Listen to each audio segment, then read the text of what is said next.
better opportunities and a better lifestyle. Oh, happy Friday. Yeah, today's Friday. These days have been running into themselves lately. And so I wanted to jump on here so we can talk about how you can start repairing your credit, restoring your good name, disputing negative accounts on your credit reports that are eating away at your ability to have better credit scores, get approved for those better rates, and just overall upgrade your lifestyle. Because could you imagine what your life would be like if you had really, really good credit? You'll be able to get that house. You'll be able to go get that car with 0% down. You'll be able to get the best rates on everything, and those credit cards that give you those cash back rewards and all the goodies that good credit really has to offer. And so I want to show you all how you can get one step closer to that.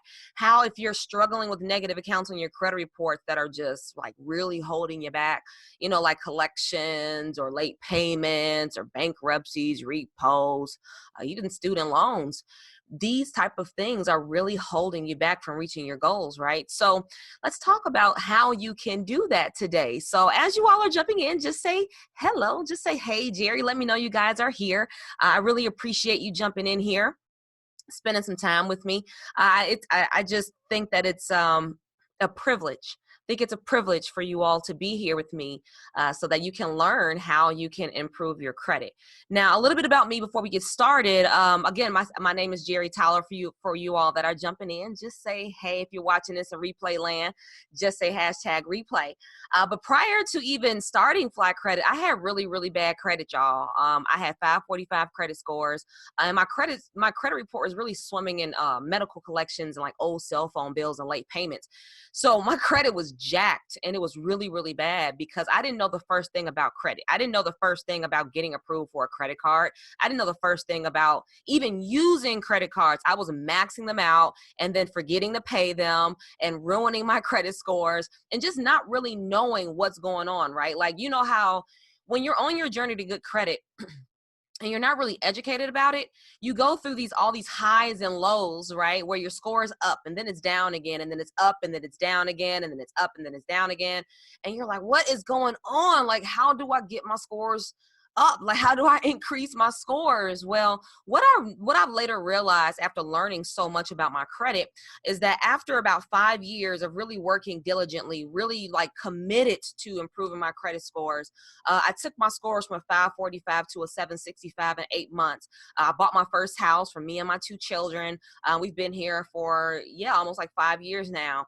And in that 5 years, I've really just dug into it. I've been practicing things. I've taken some wins, some losses.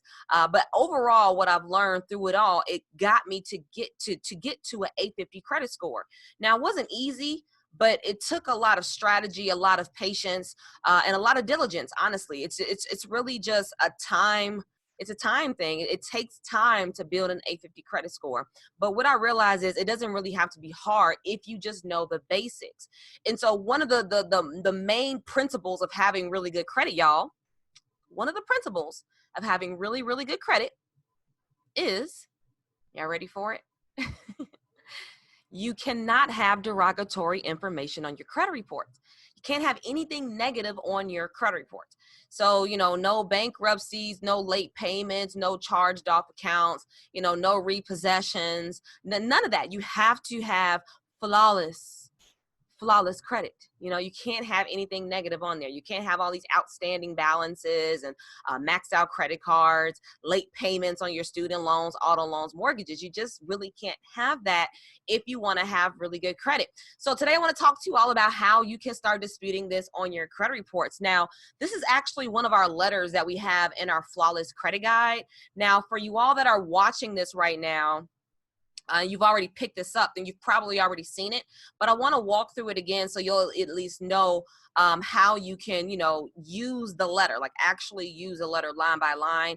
You probably also got an update because we made some updates to the Flawless Credit Guide as well, so that it'll help you a little further with understanding how to dispute inaccurate accounts on your credit reports, as well as how how to actually do it, what to dispute, and just kind of pinpoint what's really happening with your specific credit. Because what we realize is everybody's credit is different. We've been doing this for collectively a little over 7 years. And one thing that we realize just doing all of this is that the reality of it is you really need to know what specific things you can dispute on your credit reports. There's like 26, 27 different ways to dispute something on your credit. And so if you're not aware of what can be wrong or what you can dispute, then you're not really maximizing all of your efforts. So we want to be able to help you maximize your efforts so that you can really get the most out of this dispute process while you are cleaning up your credit reports and just trying to get these negative accounts and erroneous, outdated inaccuracies off of your credit report so that you can, go get approved for the house, the car, go get those deals, hop into my travel hacker course so you can learn how to get free trips, learn how you can flip your credit and make some money. It's pretty incredible what you can do once you have good credit. It's really, really incredible what you can do. One of my students the other day was just telling me how she just got approved for like her first $5,100 credit card. And I thought that was amazing because sometimes you don't always see the light at the end of the tunnel. Sometimes you kind of get distraught. Sometimes you get a little discouraged because you don't see it happening as soon as you want it to, and you're not really sure if it's going to work for you. And then all the doubt starts seeping in, and and then you stop, and then you never reach your goal. And that's the worst thing that you can possibly do is quit. And so if you've been on your journey to better credit for, months, years, it's okay. It's going to take some time. It didn't take you overnight to mess up your credit. So it's not going to be an overnight thing to, fix it. It's just about taking the right steps, the right way, in the right order the first time. Rather than spinning your wheels and doing the wrong things all the time. They say practice makes perfect, but perfect practice makes perfect, because you can practice all you want to, but if you're practicing the wrong things, then where does that get you? Well, in my case, it got me nowhere. So once I learned the right principles, once I learned the right strategies, once I learned all the loopholes, then I was able to take advantage of that, leverage it, and get myself to 850. So do I have 850 right now? No, I don't. I hit it like a year ago, a little over a year ago, and I haven't seen it since. I actually hit it twice, but yeah, I haven't seen it since because I kept running my credit. But when you know why, I guess that's the most humbling part about it, is when you know why your credit scores are going up and down.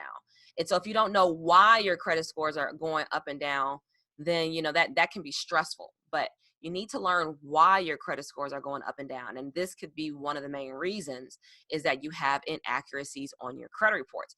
So let's talk about how you can start improving your credit and start disputing negative accounts on your credit reports.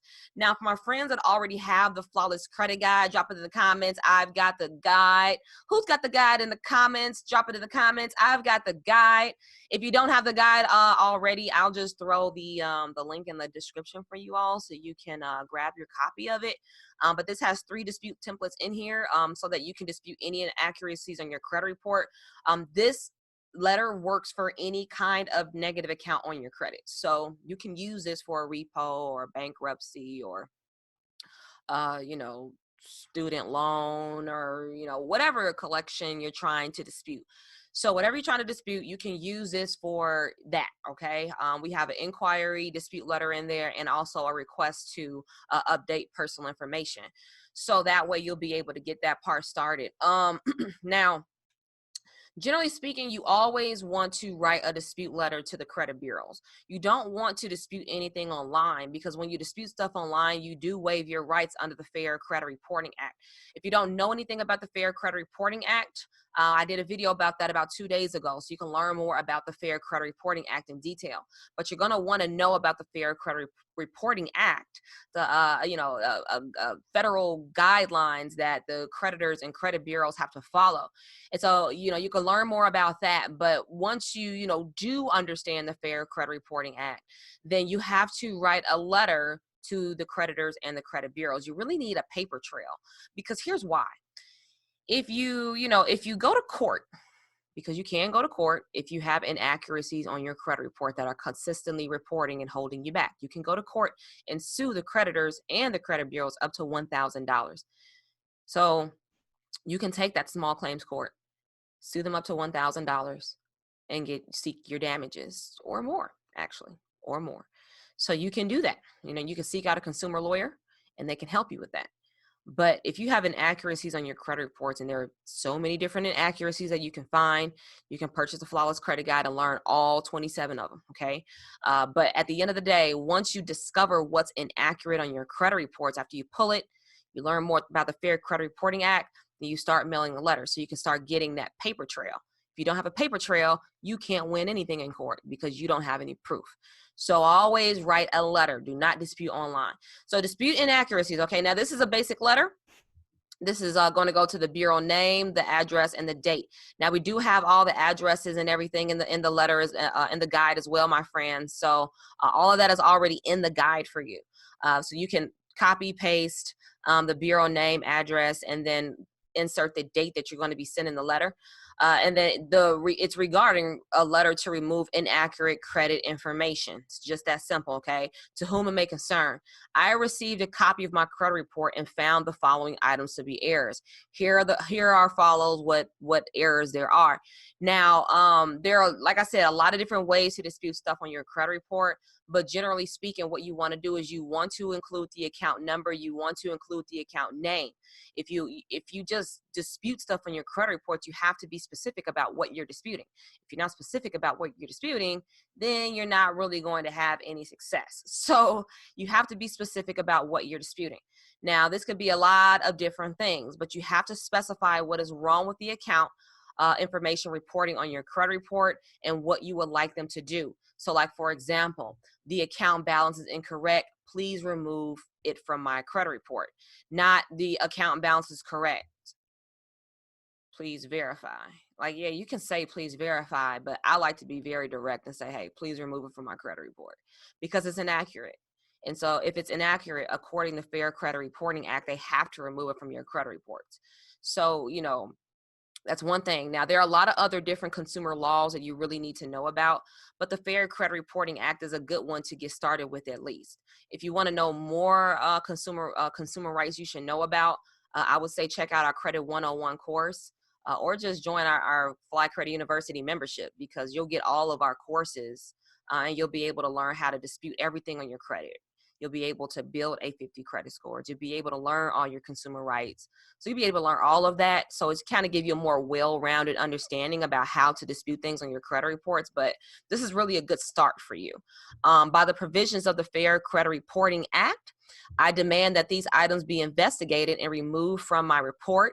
It is my understanding that you will recheck these items with the creditor who has posted them.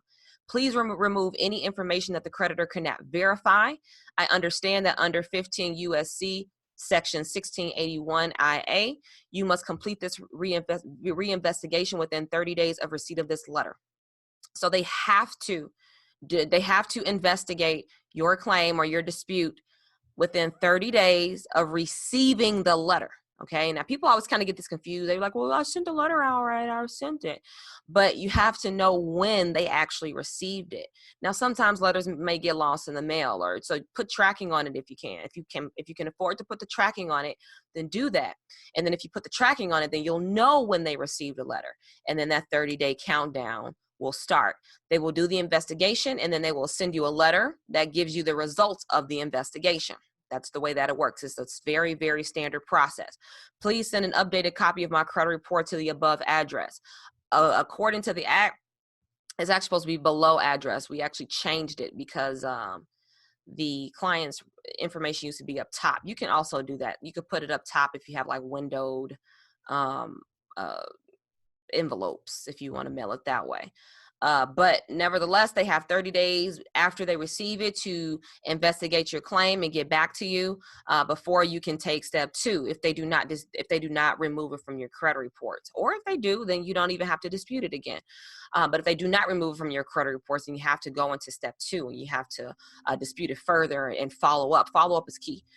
Please send an updated copy of my credit report to the below address. According to the act, there should be no charge for this updated report. I also request that you please send notices of corrections to anyone who received my credit report in the last 6 months. Thank you for your time in this matter. Sign, birth date, last 4 of your social. Okay. Last 4 of your social. You need to include a copy of your driver's license or state ID. This can also be a passport, or you can, and actually not or, but and you have to also send it with a proof of address. So like a utility bill, and or a social security card. But you're better off just sending a utility bill, cell phone bill, bank statement, W-2, something with your current address on it. So, that way you'll be able to, this is really the best way, in my opinion, to dispute something on your credit. Now, there are a lot of other different methods to dispute something on your credit, okay? A lot of different other methods that you can do. We personally teach, we teach and we advocate for factual disputes, meaning dispute the facts rather than, doing all this 623 and 609 mumbo jumbo. Like, yeah, sure, those methods do work, don't get me wrong, and we do give you training on that in our dispute lab course. But, at the end of the day, factual disputes have been the most successful for us. It's been the most successful for our students. Our students are getting major results. They're getting bankruptcies deleted. They're getting repossessions deleted. They're getting their student loans deleted. They're getting it deleted because they're disputing the facts. And so if you don't know where you want to start with that, I'll drop the link for this flawless credit guide for you all, because this is really a good way for you to plug and play your way to good credit. This is a way for you to start your journey to good credit right now. Get into action right now. Stop waiting, stop procrastinating, and really just start. Get ahead of the problem, because you can keep pulling your hair out with the same methods that don't work. You can keep tapping into people that really just only want your money. They don't really want to help you long term. That's just the way it is, right? But I want to see you win. I want to see you be able to take this information, use it, and have success. I don't really care, I don't really care if you can copy and paste this letter for all I care. You can pause this video and type it out for all I care. I don't care. All I care about is that you use the information and you get results. And I'm hoping that if you use the information, you get results, you'll be able to share my name with other people. You'll be able to share these same strategies with other people. You'll be able to put other people on so that they can then improve their credit, so that they can then increase their lifestyle. Because oh my God, over the last 5 years, my life has changed drastically since I've improved my credit. I bought a house, I make investments, I take free trips. My business is thriving. I have great relationships. I'm happy. But 5 years ago, I was miserable. 5 years ago, I hated my life. 5 years ago, my credit was shot. 5 years ago, I was overweight. 5 years ago, I barely spent time with my family. 5 years ago, I was working a dead-end job with people that didn't like me. 5 years ago, I was nowhere who I knew I wanted to be. I was nowhere near it. But I stepped into doing something different by reading a book, The Richest Man in Babylon, and it changed my life. So for anybody that really wants to change their life, their financial life especially, pick up that book, The Richest Man in Babylon, because that book really, really, really, really, truly changed my life. I could harp about that book all day, and I'm not even gonna get emotional about it, but I just feel like God looked out for me, and I say that all the time. But, I don't know who, God, somebody looked out for me, because I could still be that same person I was 5 years ago. But I can stand before you today as a single mom of two, a person that, was struggling once upon a time, somebody that was living paycheck to paycheck, somebody that didn't know where her next dollar was going to come from. I was hustling, hustle, trying to figure out where my next money, where my next dollar was going to come from so I could pay my bills. Like, too much bills at the end of the money, right? I got bills, but I have no more money. So payday loans was like my best friend. And then I decided that I can't keep living this life. I can't keep doing this. If I want to build some wealth, if I want to have a legacy to give to my family, my children, I can't keep doing this. You know, it's funny because a lot of us say we don't want to be like our moms, our fathers. We don't want to be like the people that we know. And then we look up and then we are. We look up and we broke. We look up and we're paying outrageous car notes. We look up and we're spending money on stuff that don't matter to impress people that don't matter, that don't even pay our bills. So at some point, we got to wake up. At some point, we got to take action on what really matters. At some point, you got to say, I can't keep doing this. I can't keep living this life. I can't keep worried about my finances. I can't keep worried about my credit. I can't keep walking into a dealership and settling for the highest interest rate. I can't keep settling for denials. So I want y'all to take this and use it.